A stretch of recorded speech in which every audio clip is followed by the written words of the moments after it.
नमस्कार, जय हिंद, जय भारत।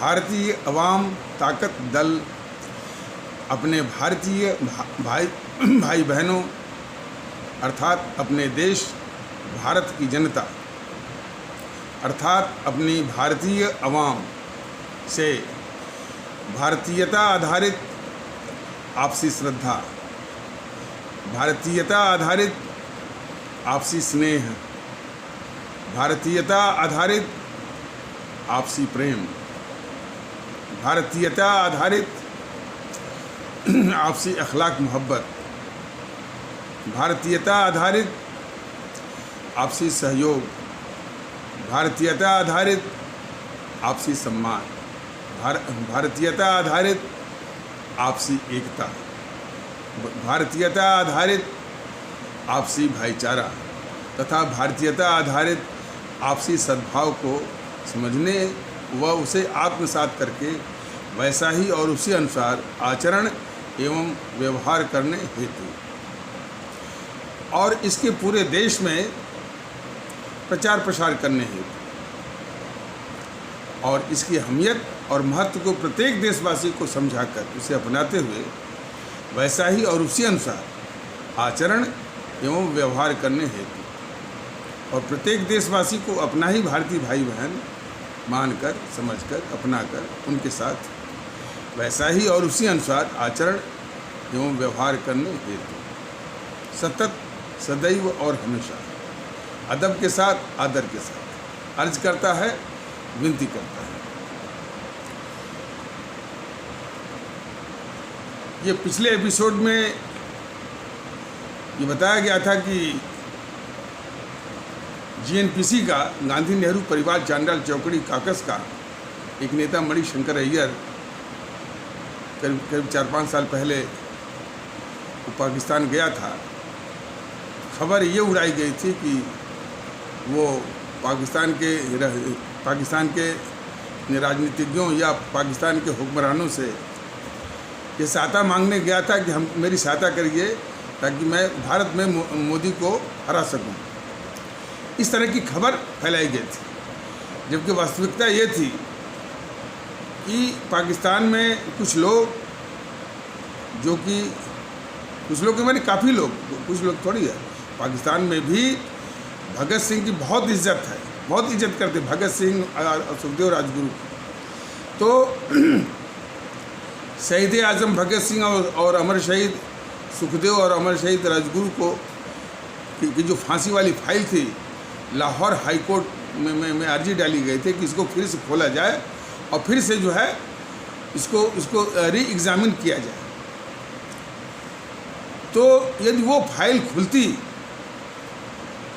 तो इन जो जैसा कि पिछले कई एपिसोडों के माध्यम से बताया गया है कि जो फांसी हमारे इन अमर शहीदों को 24 मार्च 1931 को लगनी थी और पूरा देश इसे गांधी मोहनदास करमचंद गांधी से कह रहा था कि भाई आपकी बात अंग्रेज सुनते हैं और आप बात करते रहते हैं, तो जाकर के वो अंग्रेज़ों से निवेदन करके या अंग्रेजी सरकार से निवेदन करके या जो वायसरा है लॉर्ड इरविन उसे कह करके निवेदन करके इन अमर शहीदों की फांसी रुकवाई है। तो पहले तो ये आनाकानी कर रहा था और जब चारों ओर से दबाव पड़ा और ख़ास करके कांग्रेस के अंदर से भी दबाव पड़ा तो ये गया और वो वहाँ जा कर के वो ऐसी सलाह दे आया कि उनको 12 घंटे पहले ही फांसी दे दी गई, जबकि फांसी की परंपरा वो सुबह ही देने की होती है और सुबह ही वो नियत थी, तय थी, फिक्स थी सुबह 24 मार्च 1931 को। लेकिन इतिहास में पहली बार वो शाम को ही फांसी यानी इन लोगों को दे दी गई। ये जाकर के सलाह दे आया मोहनदास करमचंद गांधी, इतना बड़ा गद्दार। अब यही तो हमारी जो भारतीय अवाम है, आदरणीय भारतीय अवाम उसको देखना है कि जो हमारे इन अमर शहीदों को 12 घंटे पहले मारने की सलाह देता है अंग्रेजी सरकार को, और उसी की सलाह पर जो है हमारे ये अमर शहीद आज़म भगत सिंह, अमर शहीद सुखदेव और अमर शहीद राजगुरु को 12 घंटे पहले फांसी लग जाती है। इतना बड़ा कोई भी गद्दार जो है भारत के इतिहास में आपको नहीं मिलेगा। तो बात यही तक नहीं थी, यदि वो फाइल खुलती दोबारा और फिर बिल्कुल इम्पार्शियली यानी निष्पक्ष रूप से या डिस्पैशनेटली यदि वो फिर से वो एग्जामिन होती, उसकी जांच होती, तो इन मोहनदास करमचंद गांधी और नेहरू की जो साजिश के तहत जो गद्दारियाँ थी इन अमर शहीदों के खिलाफ, उसकी कई परतें खुलती उसमें। यदि वो लाहौर हाई कोर्ट में इन लोगों की फाइल खुलती थी, तो उसी को दबवाने गया था ये मणिशंकर अय्यर। और खबर इसने क्या फैलवाई कि वो गया है, वो पाकिस्तान के हुक्मरानों से और वहाँ के राजनीतिज्ञों से सहायता मांगने के लिए कि मोदी को हराया जाए भारत में। ये बहुत एक स्वाभाविक जाहिर सी बात है कि जो पाकिस्तान खुद ही अपने अस्तित्व के लिए मर रहा है, खाने को मर रहा है, वो दूसरों की सहायता खास करके भारत में और मोदी जी का काफ़ी प्रभाव है। तो प्रभाव अब तो कम हो रहा है, लेकिन उस समय प्रभाव था। तो उनको हराने के लिए जो है वो किसी काम आते पाकिस्तान के राजनीतिक और वो हुक्मरान। तो ये अपने आप में एक बहुत हास्यास्पद बात थी, लेकिन खबर यही फैलाई गई। तो ये सब इतने सातिर हैं, गांधी, नेहरू, प्रभा, चांडाल, चौकड़ी, काकस वाले बहुत ही सातिर होते हैं।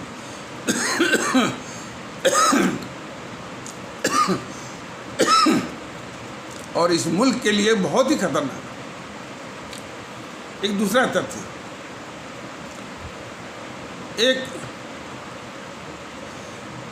हसन नूरुल इस्लाम करके एक इतिहासकार, और हालांकि इस जीएनपीसी की सरकार में कई पदों पर रहे और साथ शिक्षा मंत्री भी रहे और शिक्षा राज्य मंत्री भी रहे, गवर्नर भी रहे, लेकिन उन्होंने भी अपने इतिहास में एक इशारा किया है, जो इतिहास उन्होंने लिखा कि जब ये शहीद आज़म भगत सिंह कहते थे कि भाई हमको दोनों अंग्रेजों से लड़ना है, इन सफ़ेद अंग्रेज़ों से लड़ना है और इस देश के जो काले अंग्रेज हैं, जो उनसे अधिक खतरनाक हैं, उनसे भी लड़ना है। और उन्होंने यहाँ तक कह दिया कि भाई इन सफ़ेद अंग्रेज़ों को तो हम भगा देंगे, लेकिन अपनी कुर्बानी दे करके, लेकिन इन काले अंग्रेज़ों को भगाना अब अपने देशवासियों को, माने अपने भारतीय भाई बहनों की जिम्मेदारी रहेगी कि इन काले अंग्रेज़ों को भगाने की आपकी जिम्मेदारी है। अब देखिए ना, संविधान बन गया, संविधान 26 जनवरी 1950 में लागू भी हो गया। उस संविधान ने हम सभी को मान्यता दी कि हम भारत के लोग, we the people of India. तब भी ये काले अंग्रेज विभिन्न रूपों में इस बात से नहीं माने। गर्व से कहो हम हिंदू हैं, गर्व से कहो हम मुस्लिम हैं, गर्व से कहो हम बंगाली हैं, गर्व से कहो हम पंजाबी हैं, गर्व से कहो हम तमिल हैं, Tamil pride, Telugu pride, Malayali pride, Kannada pride, Gujarat गर्वी, उड़िया गर्वी और मराठा गौरव, एक बिहारी 100 पर भारी। और अब वो बीमारी यहाँ तक फैल गई है कि चुनाव में एक मुख्यमंत्री का उम्मीदवार ममता बनर्जी जैसा, वो कह रहा है कि यदि मैं चुनाव में जीत जाऊंगी तो सारे हिंदी भाषियों को पश्चिम बंगाल से बाहर कर दूँ। तो इस तरह की ये सब इतने खतरनाक काले अंग्रेज का इशारा हमारे शहीद आजम भगत सिंह ने किया था। और यही नहीं, वो स्टालिन भी बहुत ही खतरनाक वो काला अंग्रेज है। विजयन भी विजयन जो मुख्यमंत्री है केरल का, वो भी बहुत खतरनाक अंग्रेज है। तो ये जितने भी जीएनपीसी हुआ और वामदल हुए और उनके इर्द गिर्द जो है ये चिपकने वाले और चक्कर लगाने वाले, नाचने वाले Samajwadi party, Bahujan Samaj party, TMC, Shivsena, NCP, TDP, YSRC, DMK, Akali इत्यादि सभी ये बहुत ही और एआईएडीएमके, ये सब बहुत ही खतरनाक काले अंग्रेज है। और ये बीजेपी भी जो इस समाज में विघटन और विखंडन पैदा करके ये राजनीति करते हैं।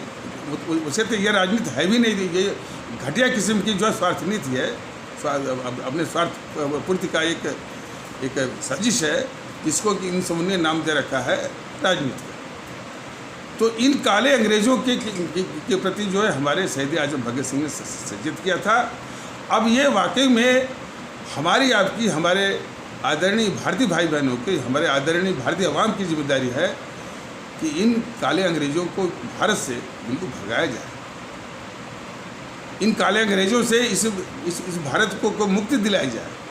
ये और वास्तव में यह शहीद आजम भगत सिंह के आदेशानुसार यह आज़ादी की दूसरी और बहुत ही महत्वपूर्ण लड़ाई है।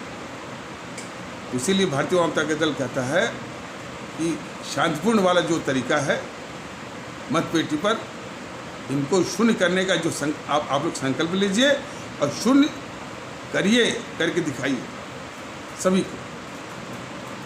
और भारतीय जनता दल को कोई जिम्मेदारी मिलेगी तो जब आप शून्य करेंगे तो और भी कदम हैं, और भी स्टेप हैं कि कैसे शून्य होंगे। लेकिन पहला जो कदम है, पहली जो सीढ़ी है, उसकी जिम्मेदारी आप भारतीय भाई बहनों की है कि आप इनको मतपेटी पर शून्य करेंगे और एक होकर के। ये बराबर आवश्यकता शर्त है कि सभी भारतीय भाई बहन एक होकर के, भारतीयता के आधार पर, कि हम जितने भी हमारे देशवासी हैं और सभी भारतीय हैं और कोई छूटे न, सबको साथ पे ले चलना है, सबको गले लगाना है, सबको एक भारतीय एकता के सूत्र में बांधना है। तो वो जो है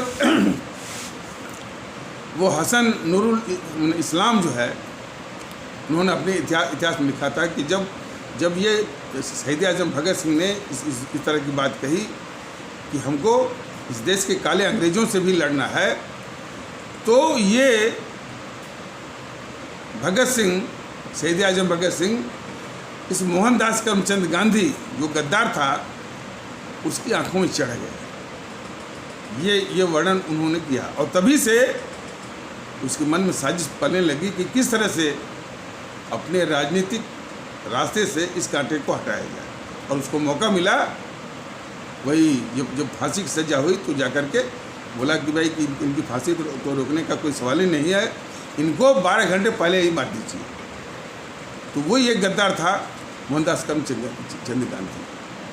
और किस आधार पर कि जब शहीद आजम भगत सिंह ने कहा कि हमको दोनों अंग्रेज़ों से लड़ना है, सफ़ेद अंग्रेज़ों से भी और काले अंग्रेज जो इस देश में, काले अंग्रेज इस देश में जाति, संप्रदाय, भाषा, प्रांत, पूरे समाज को बांटना चाहते हैं और इसी कुत्सित मानसिकता के आधार पर जो है इस देश को कमज़ोर करना चाहते हैं।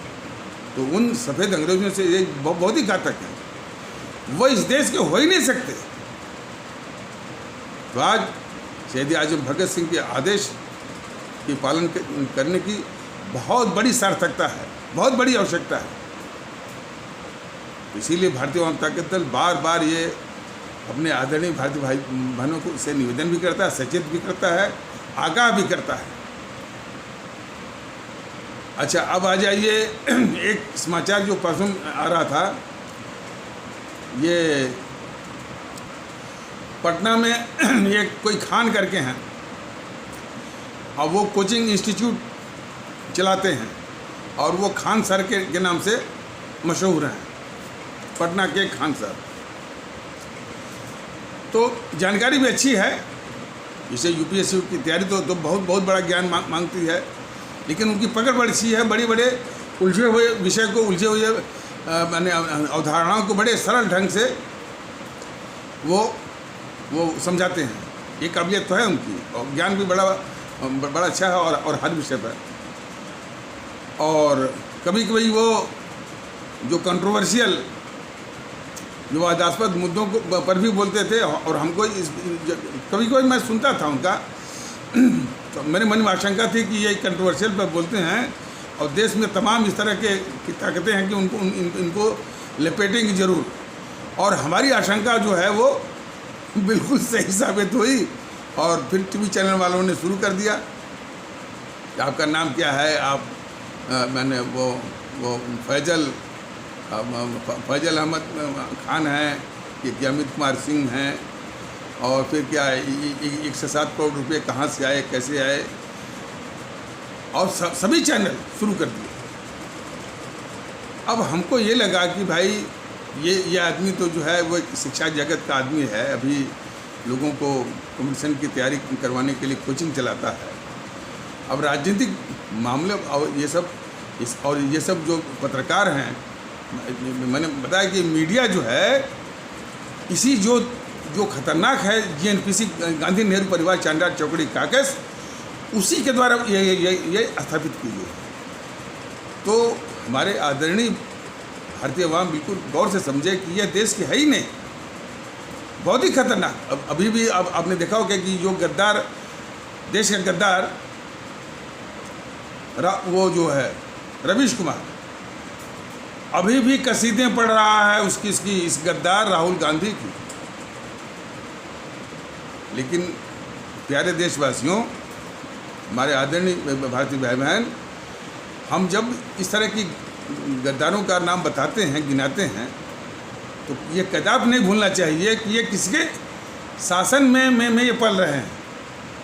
मोदी महोदय के एक शासन में, मोदी महोदय के शासन में इतने खतरनाक देश विरोधी ताकतें पाली जा रही हैं। तो जो देश विरोधी ताकतों को पाले, उसका समाप्त न करे, वह सबसे बड़ा गद्दार है इस देश का, सबसे। तो ये जो है गद्दार जो है देश का, ये रवीश कुमार जो है, उस गद्दार राहुल की तारीफ में कसीदे पढ़ रहा था। और देश के लोग जाने कि ये मैंने देश के दुश्मन भी हैं, खतरनाक दुश्मन, और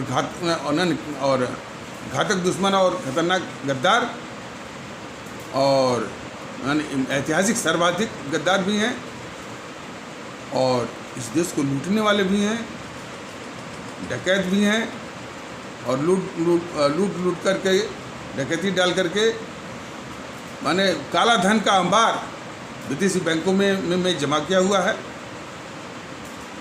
और बहुत ही खूंखार औपनिवेशिक ताकत है जीएनपीसी में। अब ये बात जरूर है कि मोदी महोदय ने वादा किया 2014 में, बताया भी कि भाई इसने बहुत लूटा है।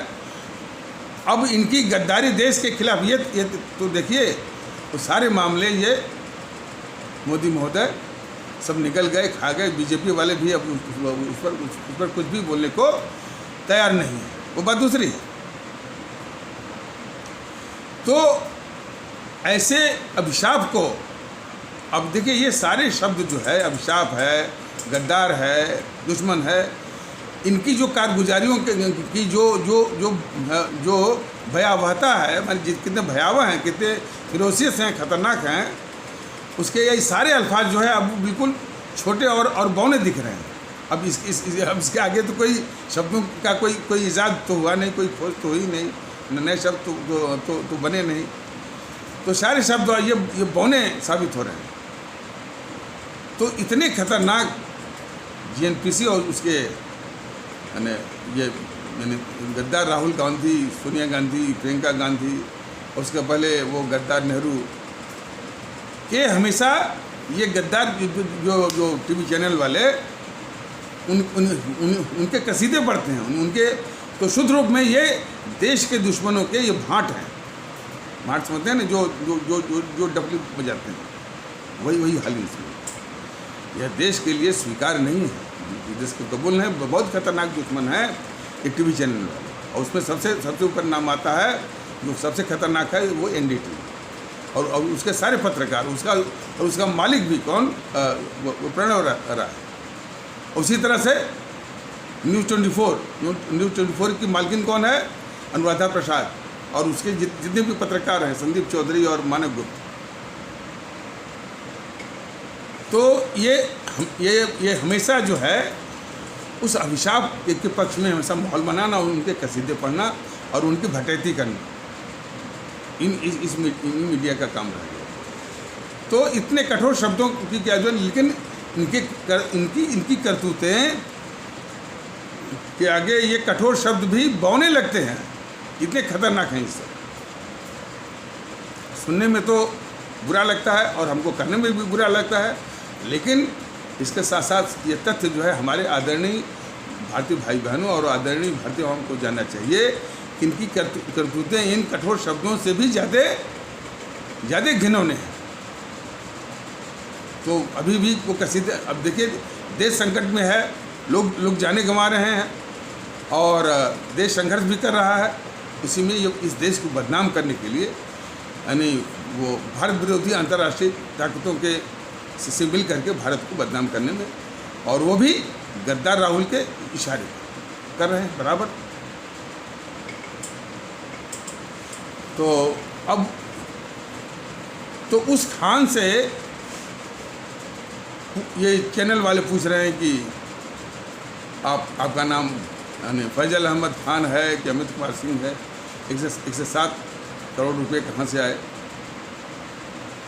अब इन चैनल वालों से भारतीय अवाम ताकत दल अपने आदरणीय भारतीय अवाम के माध्यम से पूछना चाहता है, ये तुम्हें थोड़ी भी गैरत है और थोड़ी भी मैंने अब ये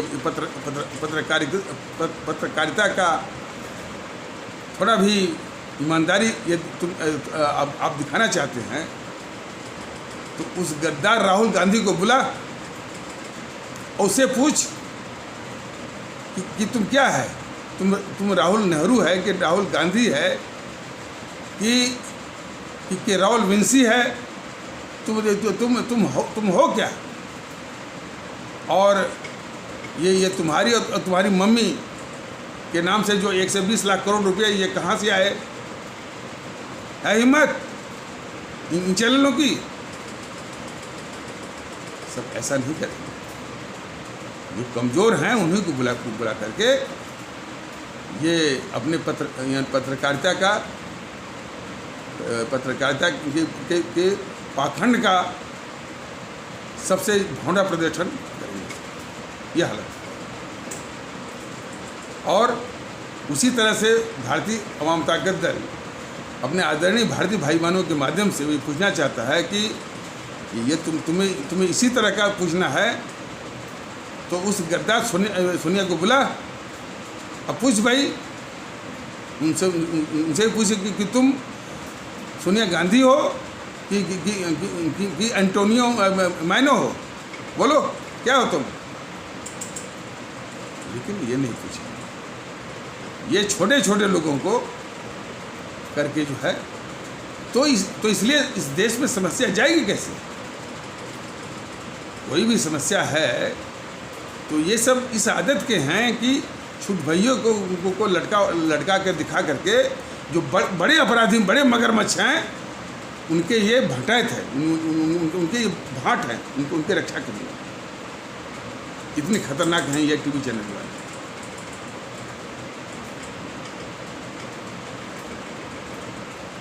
और वैसे भी खान ऐसे लोग जो कि मैंने ये अपना कोचिंग इंस्टीट्यूट चलाते हैं और कम्पिटिटिव एग्जामिनेशंस की तैयारी करवाते हैं, उनको इस विषय में पढ़ना चाहिए। और यदि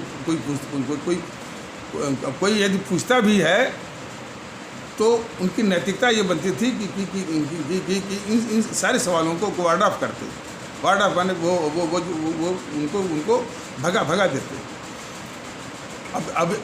अब ये फेस उन्होंने क्यों किया, तो यह उनकी बेवकूफ़ी है या ये उनकी जो है बुद्धिमत्ता है। मतलब बहुत आश्चर्य हुआ इन बातों को देखा। और इस तरह से तमाम छुटभइयों को दिखा करके ये अपनी पत्रकारिता के पाखंड का बहुत ही भौंडा प्रदर्शन करते हैं ये टीवी चैनल। अरे वो जो है इसे जी न्यूज़ को कोई देख लीजिए। जी न्यूज़ अपने को बहुत राष्ट्रभक्त दिखाने का पाखंड करता है, लेकिन ये गद्दार राहुल और गद्दार जो है वो सोनिया प्रियंका के, यानी कोई भी बात को बड़ी ही प्रमुखता से दिखाता है। आज तक इसकी मानसिकता के अनुसार ये राहुल गांधी, सोनिया गांधी, प्रियंका गांधी इस देश के गद्दार हैं ही नहीं। यही तो देखने की चीज़ है कि ये अपने को राष्ट्रभक्त कहने वाला जे न्यूज़ जो है ये राहुल गांधी, सोनिया गांधी, प्रियंका गांधी जैसे लोगों को इस देश का गद्दार नहीं मानता। ये वही हालत है। वही हाल जो है वो आपके वो इंडिया टीवी का भी है, वही हाल जो है रिपब्लिक का भी है।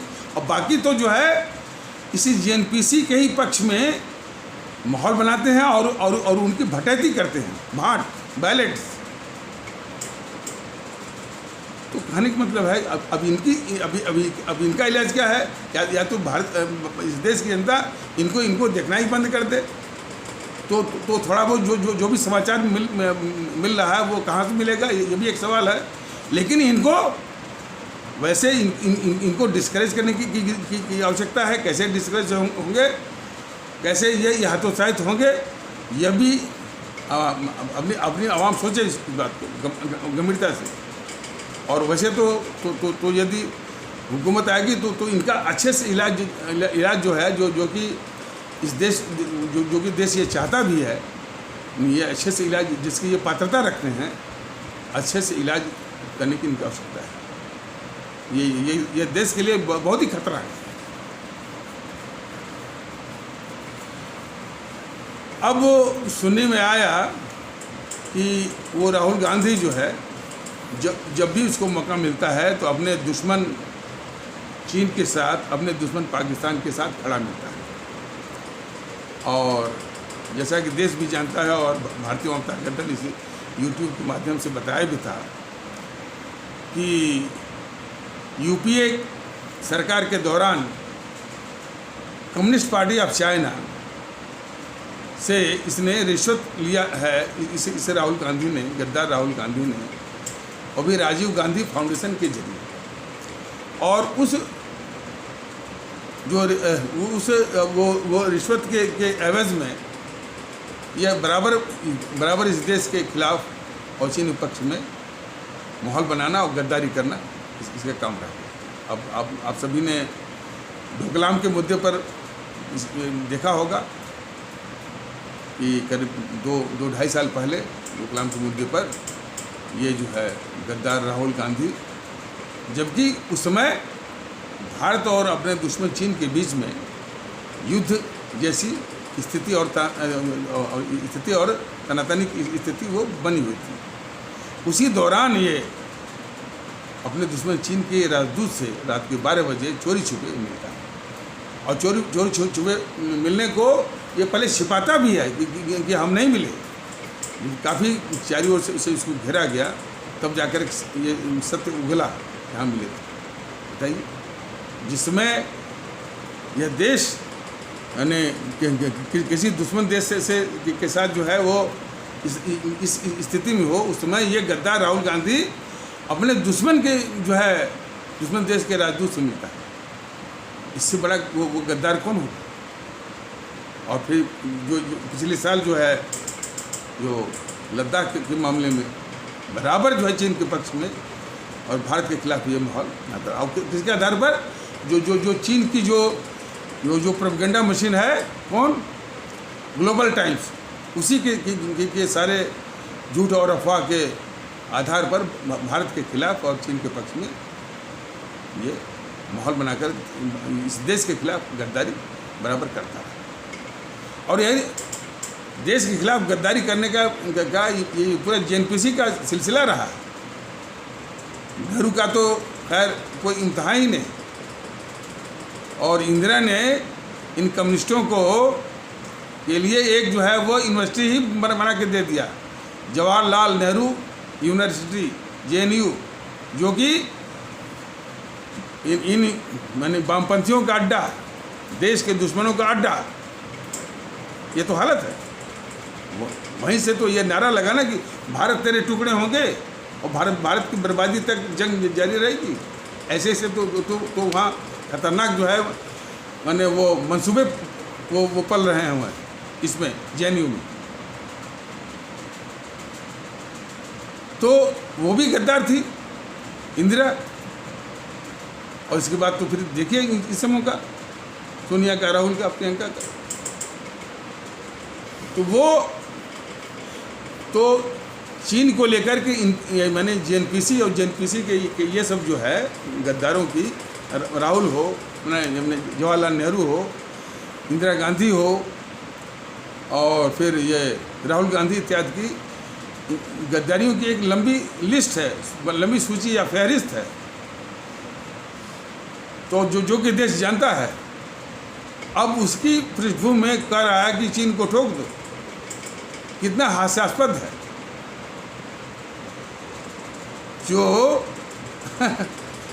जो हमेशा जो है इस देश के साथ गद्दारी करता रहा चीन को लेकर के, चीन का हमेशा पक्ष लेता रहा, आज ये सोच रहा है कि यदि ये कह देगा कि चीन को ठोक दो तो उसके सारे गद्दारी के पाप जो है वो धुल जाएंगे।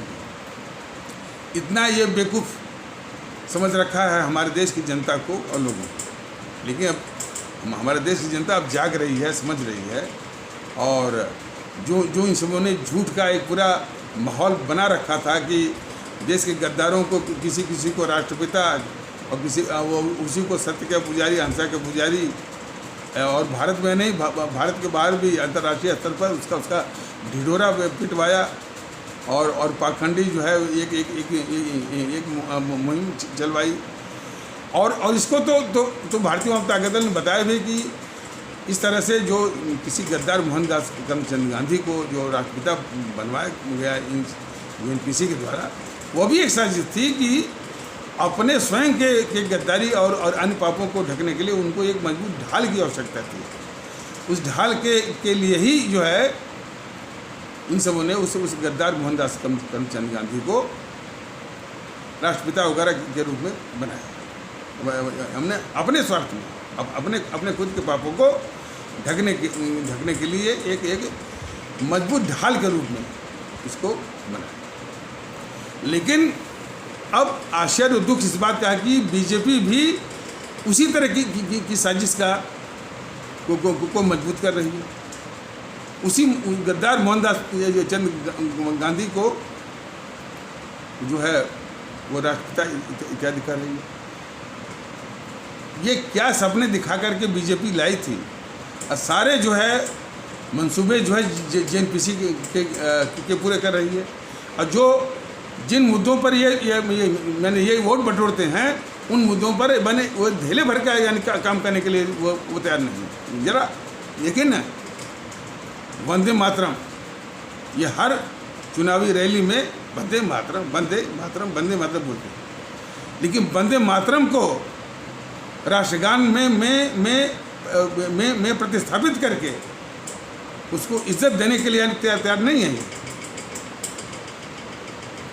जो अंग्रेज़ों की चमचागिरी में गाया हुआ जनगण मन को हटा करके, जिसको गद्दार नेहरू ने ही बनवाया था, क्योंकि वो अंग्रेज़ों की चमचागिरी में गाया हुआ वो एक गाना है।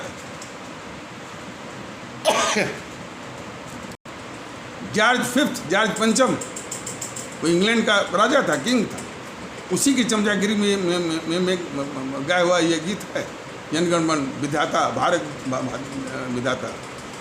तो उसको एक गद्दार नेहरू ने राष्ट्रगान, नेशनल एंथम वो बनवा दिया। और ये देश पर बहुत बड़ा कलंक है।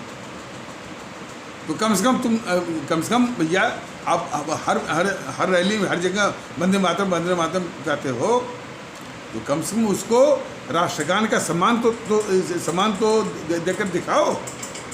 लेकिन नहीं, ऐसा नहीं करना है उसको। और सुभाष चंद्र बोस की जो बात आएगी, बस पराक्रम दिवस बोल करके वो भुना लिया। लेकिन कम से कम इतने बड़े राष्ट्रभक्त और इतने महान नेता और जिसकी ऊंचाई के बराबर लगभग जो है जितने भी हमारे राष्ट्रभक्त हैं, कोई उनकी बराबरी नहीं कर सकता। तो कम से कम हमारी जो करेंसी है, नोट है, उस पर से ये गद्दार मोहनदास करमचंद गांधी को हटा करके सुभाष चंद्र बोस की फोटो लगा करके कम से कम इतना ही वो सम्मान देते ये मोदी महोदय, उतना भी नहीं, सिर्फ पराक्रम दिवस भुना लिया। तो ये सारे जेएनपीसी के ही पद चिन्हों पर इस देश को अपमानित कर रहे हैं मोदी और बीजेपी वाले। और ऊपर से देखिए, वंदे मातरम को लेकर के ये बसपा की मैंने ये समाचार करीब 4-5 साल पहले आया था कि बसपा के जो है वो पार्षद वगैरह जो है वो वंदे मातरम का विरोध करते हैं। ये बीजेपी वाले प्रसारित करते हैं कि हमारे इस्लाम आस्था वाले भारतीय भाई बहन का कुछ तबका या ये लोग विरोध करते हैं। ये बहुत ही गलत बात। वंदे मातरम का माहौल जो है अक्सर जो है बसपा वाले और कभी कभी सपा वाले और कभी कभी ये जेएनपीसी वाले ये करते हैं। लेकिन ये उड़ाते हैं कि हमारे इस्लाम आस्था वाले जो है वंदे मातरम का विरोध करते हैं। और ये तो देखिए, वंदे मातरम तो हमारा एक इनकलाबी नारा रहा है। वंदे मातरम जो है एक पत्रिका भी निकलती थी, वो इनकलाबी, वहाँ से लाहौर से उर्दू में। तो इसमें तो कोई शक नहीं होती, इसमें तो देश विरोधी मानसिकता जो है इसको वो उलझाती है। और ये बीजेपी की देश विरोधी मानसिकता ही है कि सिर्फ वंदे मातरम को भुनाती तो है, लेकिन इसको राष्ट्रगान का सम्मान देने के लिए तैयार नहीं है। बाकी जो है देश विरोधी मानसिकता है कि वो बोलने में तमाम तरह के वो तर्क देते हैं।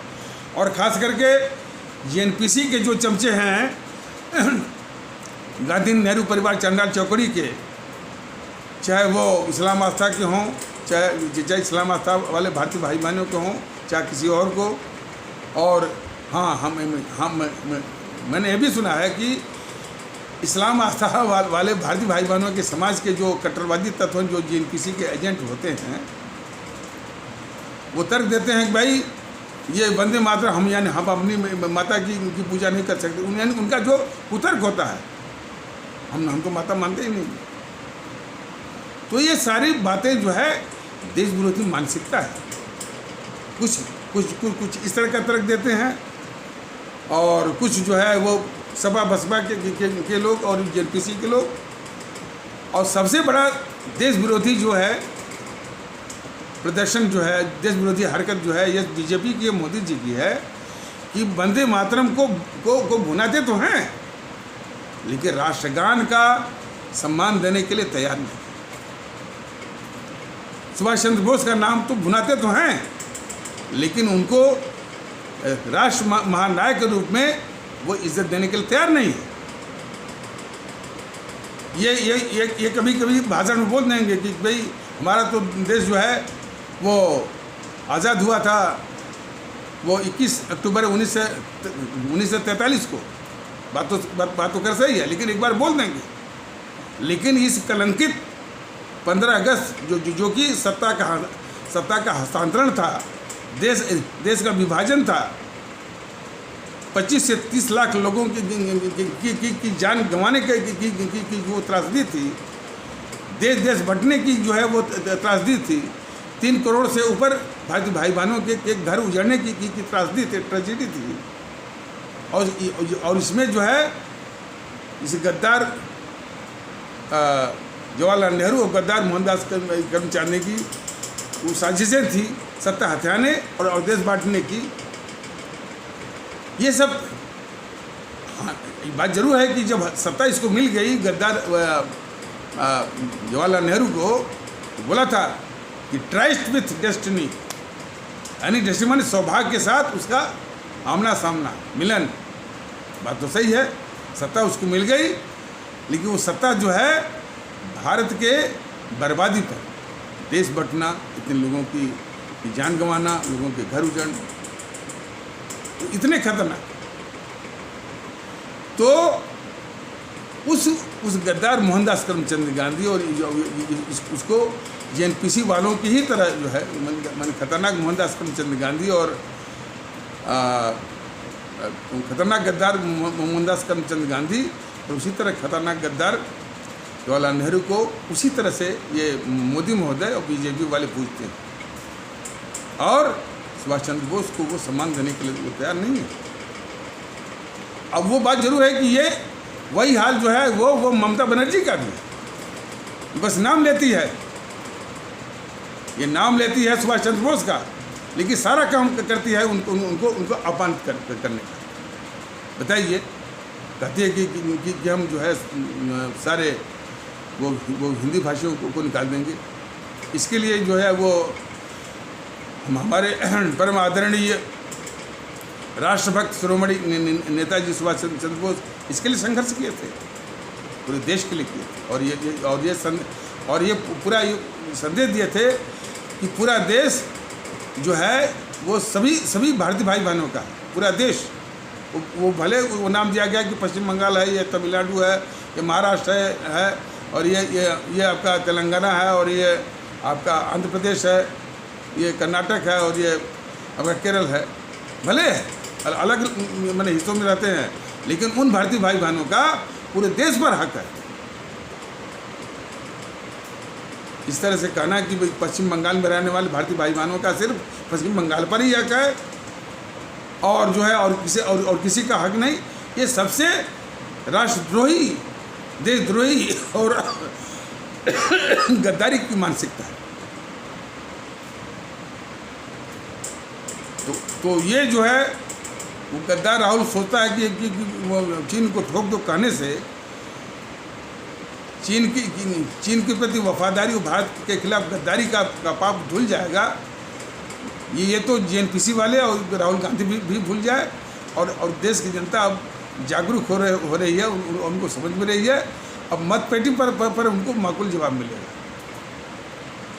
हाँ जरूर, अब अभी भी कुछ तकलीफ़ें जरूर हैं। इस गद्दार राहुल को ये चैनल वाले गद्दार नहीं मानते हैं, वो इसकी हर बात को प्रमुखता से दिखाते हैं, और इसके हर बात को दिखाते हैं। तो फिर ये बीजेपी वालों की, मोदी जी की बहुत बड़ी गद्दारी है कि इस गद्दार जो है राहुल गांधी की बातों का जवाब देने के लिए जो है ये प्रेस कॉन्फ्रेंस करते हैं। गद्दार मान करके वो इसको इस देश का गद्दार मान करके छोड़ दीजिए ना, और कम से कम इन चैनल वालों को आदेश दीजिए कि कदाप न दिखाएं। यदि अखबार से गायब हो जाएगा, मीडिया से गायब हो जाएगा, अपने आप जो है इसकी गतिविधि मर जाएगी। इसका जो भी राजनीतिक गतिविधि है वो समाप्त हो जाएगी। तो उस गद्दार की राजनीतिक गतिविधि चलती रहे, ये साजिश जो है बीजेपी की है। छोटी छोटी बात का जवाब देने के लिए, अरे भाई गद्दार की जो देश का गद्दार है उसकी बातों का उसके कथन का, उसके सवालों का क्या जवाब देना है, ये बीजेपी वालों से पूछना है। तो उस गद्दार राहुल गांधी को प्रासंगिक बनाने के लिए बीजेपी भी और ये जो है और जेएनपीसी द्वारा स्थापित मीडिया भी, दोनों का ये बिल्कुल देश विरोधी ये हरकत है, साजिश है, जो कि इस देश को कबूल नहीं है, मंजूर नहीं है।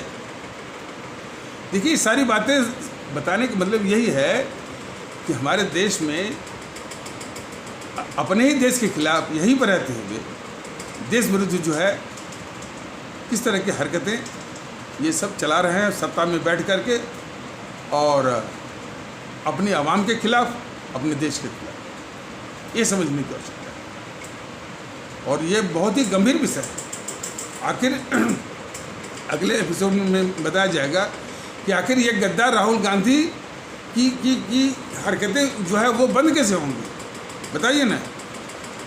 अभी भी वो भीड़ लगती है उसकी बात को सुनने के लिए। केरल जो अपने को सबसे शिक्षित कहता है, वो 20 में से 18 जो है वो सांसद भेज रहा है, बोलिए ना।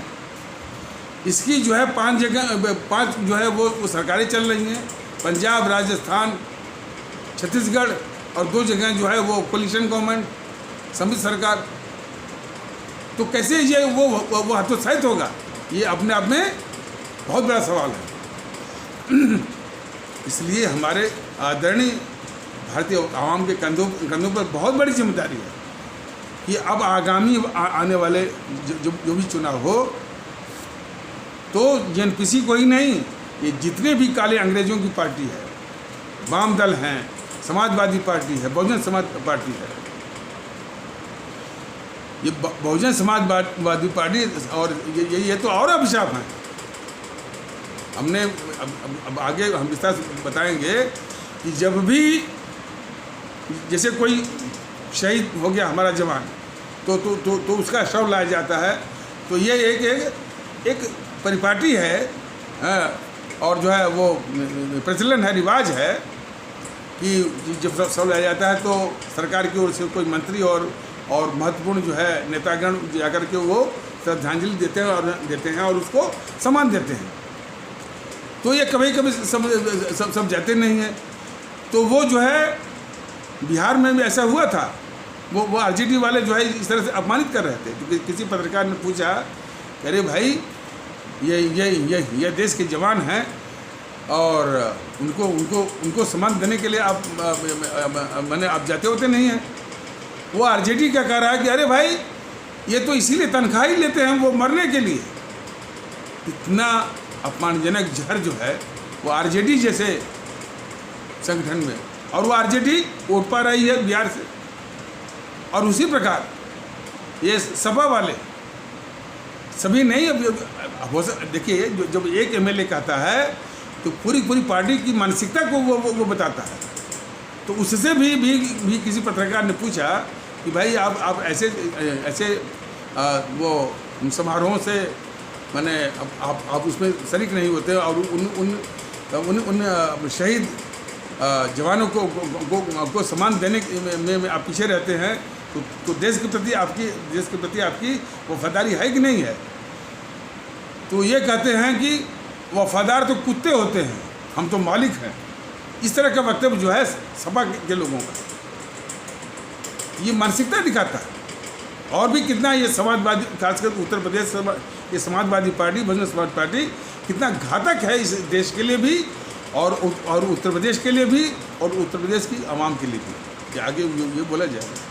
तो इसलिए कभी भी ये भूल करके कि जेएनपीसी से को न दे करके फिर जो है वो ये समाजवादी पार्टी को जिंदा कर दिया, बहुजन समाज पार्टी को जिंदा कर दिया, ये उतना ही बड़ा राष्ट्रीय अपराध होगा। तो इसलिए मतपेटी पर इन सारे जो है वो काले अंग्रेजों को ध्वस्त करना है, नष्ट में नाबूद करना है, शून्य करना है और समाप्त करना है। तो इन्हीं आवश्यक शब्दों के साथ इस आवश्यक पर चर्चा को यहीं पर विराम दिया जाता है। तब तक के लिए नमस्कार, जय हिंद, जय भारत।